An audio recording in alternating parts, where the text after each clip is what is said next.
যা প্রতি পাখায় পাখায় রং ছড়া। উত্তম কুমারের বাংলা সুপারহিট ছবি দেয়া নেয়ার তৈরির আগে কিছু ঘটনা নিয়ে এসেছি। পরিচালক ছিলেন সুনীল বন্দ্যোপাধ্যায়, প্রধান চরিত্র অভিনয় করেছিলেন মহানায়ক উত্তম কুমার এবং তনুজা, গীতিকার ছিলেন গৌরী প্রসন্ন মজুমদার। আসুন এবারে আমরা ভিডিওটি শুরু করি। প্যাশন পাচ্ছে না, পুট মোর লাইফ।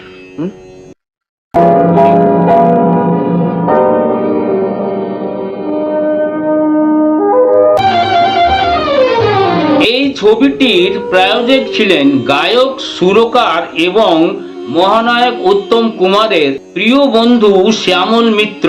শ্যামল মিত্র কিন্তু তখন টলিউডে একবারে নতুন ছিলেন এবং ইন্ডাস্ট্রিতে প্রতিষ্ঠা পাওয়ার চেষ্টা করছিলেন। তখন কিন্তু উত্তম কুমারের প্রতিটি ছবিতে গায়ক হিসাবে ছিলেন সুপার গায়ক হেমন্ত মুখার্জি। উত্তম কুমারের গলা মানেই হেমন্ত মুখার্জি। এমনকি হেমন্ত মুখার্জির প্রত্যেকটি গান হিট হয়ে যাচ্ছিল। সেই সময়ে কিন্তু শ্যামল মিত্রর গান শুনতে দর্শকরা ঠিক করে রাজি হয়নি, কিন্তু শ্যামল মিত্র ছিলেন উত্তম কুমারের প্রিয় বন্ধু। বন্ধু হিসাবে উত্তম কুমার শ্যামল মিত্রকে বললেন, তুই একটা ছবি প্রডিউস কর, তাতে আমার গলায় সবকটি গান তুই গাইবি। গীতিকার গৌরী প্রসন্ন মজুমদারকে আমি ঠিক বলে দেব গান লিখতে এবং আশা করি প্রত্যেকটি গান উনি লিখবেন। উত্তম কুমার আরো বলেন, তুই একবার সাহস কর, তুই এই ছবিতে সাকসেসফুল হবি, আমি তোকে কথা দিলাম, এই বললেন উত্তম কুমার। শ্যামল মিত্র কিন্তু খুবই চিন্তায় পড়লেন। একটা ছবি বানানো, প্রডিউস করা মানে বিরাট ব্যাপার, এত টাকা আমি কোথায় পাবো? তখন কিন্তু শ্যামল মিত্রর অবস্থা খুবই ভালো ছিল না। ভাড়ার বাড়িতে থাকতেন এবং স্ট্রাগল করতে বেশিরভাগ বাসে, ট্যাক্সিতেই চড়তেন। একটা সাধারণ মানুষ ফিল্ম প্রডিউস কিভাবে করবে? শ্যামল মিত্রকে চিন্তায় দেখে মহানায়ক উত্তম কুমার নিজেই এই সমস্যার সমাধান করে দেন। তিনি ফাইন্যান্সার নিয়ে আসেন। এই ফাইন্যান্সারের গ্যারান্টি হিসাবে উনি নিজেই থাকেন। কাছে আমার আসে কেন দূর, কাছে আমার আসে কেন দূর, সে তো জানে না। দেয়া নেয়ার ছবির জন্য গানগুলি রেকর্ড হলো। তারপর ছবিটি যখন মুক্তি পেল, শ্যামল মিত্র কিন্তু উত্তম কুমারকে নিরাশা করেননি। দেয়া নেয়া ছবি সুপারহিট হলো। ফার্মের অর্ডারের অ্যাকাউন্টটা সাবমিট করবার কথা ছিল, সেটা কমপ্লিট করে রেখে আসুন কেন? এর জন্য কোম্পানির যে 2 লক্ষ টাকার অর্ডার ক্যান্সেল হয়ে গেল, তার জন্য দায়ী হবে কি তুমি? ওসব হিসেবপত্র করতে আমার ভালো লাগে না। প্রত্যেকটি গান অসাধারণ তৈরি হয়েছিল। দেখি সারাদিন আজ ওই চোখে সাগরে। গৌরী প্রসন্ন মজুমদার কিন্তু অবাক হয়ে গেলেন।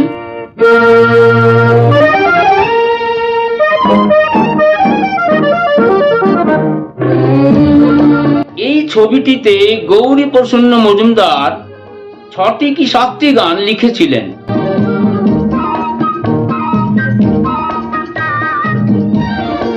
তার থেকে 4টি গান কিন্তু শ্যামল মিত্র নিজের গলায় গেয়েছিলেন।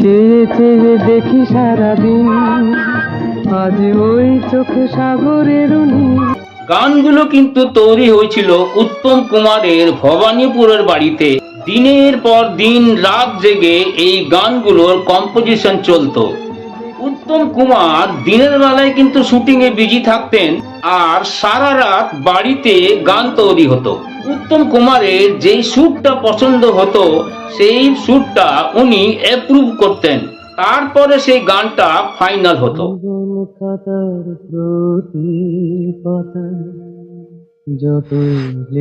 বন্ধুরা, একটি গান ছিল আমি ভুবনে ভরিয়ে দেব। এই গানটি কিন্তু সারা রাত জেগে তৈরি হয়েছিল। শ্যামল মিত্র সারা রাত গানের কম্পোজিশন করছিলেন। কম্পোজিশনটা কিন্তু শুনে উত্তম কুমারের পছন্দ হয়নি। সেদিন কিন্তু সারা রাত কেটে গেছিল এবং ভোর হয়ে গেছিল। ভোরবেলায় হঠাৎ শ্যামল মিত্র গানটি গানের ভুবনে ভরিয়ে দেব এই গানটির টিউন আর কম্পোজিশন উত্তম কুমারের পছন্দ হয়। এই গানটি তক্ষুনি উত্তম কুমার এপ্রুভ করে দেন।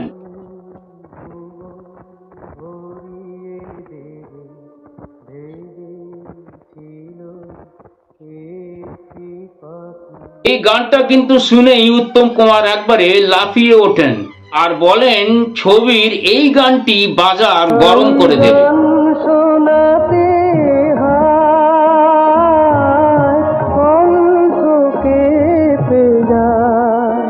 ছবিটির নায়িকা ছিলেন কিন্তু তনুজা।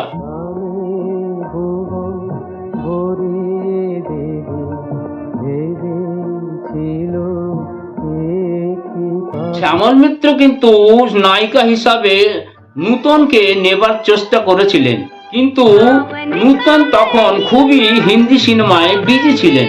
তনুজা কিন্তু একবারে নতুন ছিলেন, তখন উনি একটা মাত্র হিন্দি ছবি করেছিলেন। শেষকালে উত্তম কুমার তনুজাকেই নায়িকা হিসাবে ফাইনাল করলেন। গান শুনে একদিন কণ্ঠে পরালে মা। উত্তম কুমার এবং সুনীল বন্দ্যোপাধ্যায় দুজনে বম্বে গিয়ে তনুজাকে সাইন করেন দেয়া নেয়ার ছবির নায়িকা হিসাবে।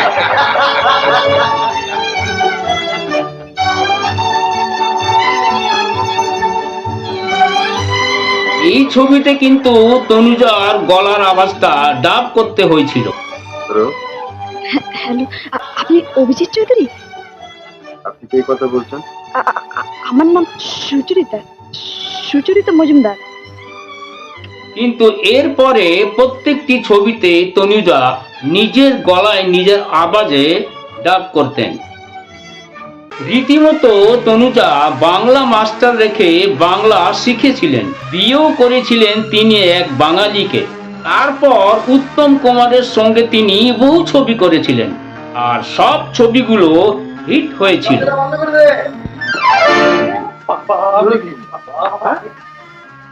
আচ্ছা, এটা কি অসীম বাবুর বাড়ি? হ্যাঁ, আমি অসীম বাবু। আপনি তো অভিজিৎ বাবুর বন্ধু। এই অভিজিৎ? ওই যে গাইয়ে অভিজিৎ চৌধুরী, উনি তো এখানেই থাকেন। হ্যাঁ। না না, উনি এখানে থাকেন না।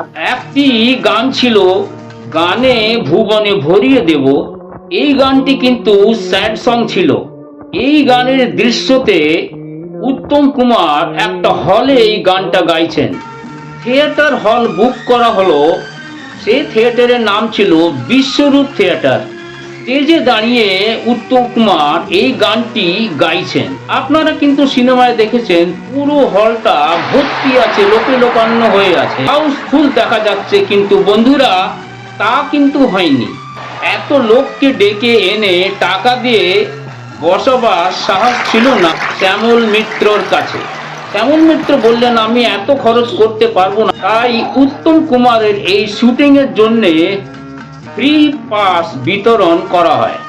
দেখা যায় যত পাস বিতরণ করা হয়েছিল তার থেকে দুগুণ লোকরা দেখতে এসেছিলেন, কেননা যে উত্তম কুমারকে কাছ থেকে দেখবার সুযোগ কেউ কিন্তু ছাড়তে চায়নি। শেষকালে এত লোক নিয়ে, এত ভিড়ভাড় নিয়ে শুটিং করা, ম্যানেজ করা অসম্ভব হয়ে দাঁড়ালো। যেই উত্তম কুমার স্টেজে ওঠেন আর ভিড় থেকে শুরু হয় গুরু গুরু, আর সেই চিৎকার চিরুনি শুরু হয়ে যায়। এত চিৎকারে কিন্তু শুটিং করা সম্ভব হলো না। তারপর সুনীল ব্যানার্জি ঠিক করলেন অডিয়েন্সদের একটা শট নিয়ে বাকি শুটিংটা ফাঁকা হলে করতে হবে, যেখানে উত্তম কুমারের ক্লোজআপ থাকবে, তিনি গানটি গাইছেন। সেই কথা মতো পরের দিন আবার সেই ফাঁকা হলে শুটিং করা হলো। এরকম ভাবে গানটির শুটিং শেষ হলো। 1963 সালের 28 অক্টোবর দুর্গাপূজার সময় ছবিটি মুক্তি পেয়েছিল দেয়া নেয়া। গানগুলো কিন্তু সব সুপারহিট হয়েছিল। যত অপেক্ষা ছিল তার থেকে কিন্তু অনেক বেশি জনপ্রিয়তা লাভ করেছিল।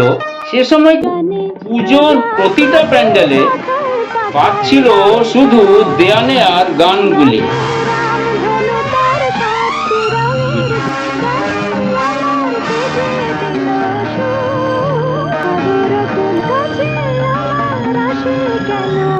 ছবিটি হিট হবার পর শ্যামল মিত্রর প্রতি প্রচুর প্রশংসা পাওয়া যায়।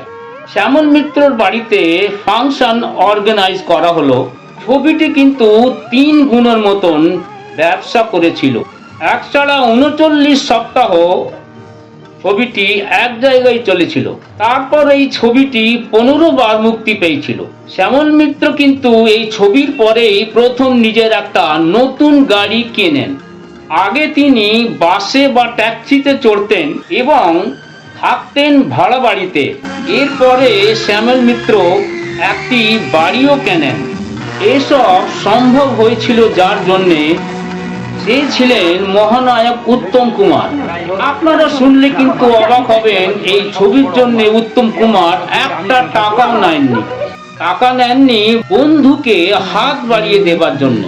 বন্ধুকে হাত বাড়িয়ে দেবার জন্য উত্তম কুমার এই ছবিটি করেছিলেন। সেই সময় কিন্তু উত্তম কুমার প্রত্যেকটি ছবির জন্য নিতেন 1 লক্ষ টাকা। এই ছবির পর কিন্তু হেমন্ত মুখার্জির পাশাপাশি অ্যাজ এ প্লেব্যাক সিঙ্গার হয়ে দাঁড়ালেন শ্যামল মিত্র।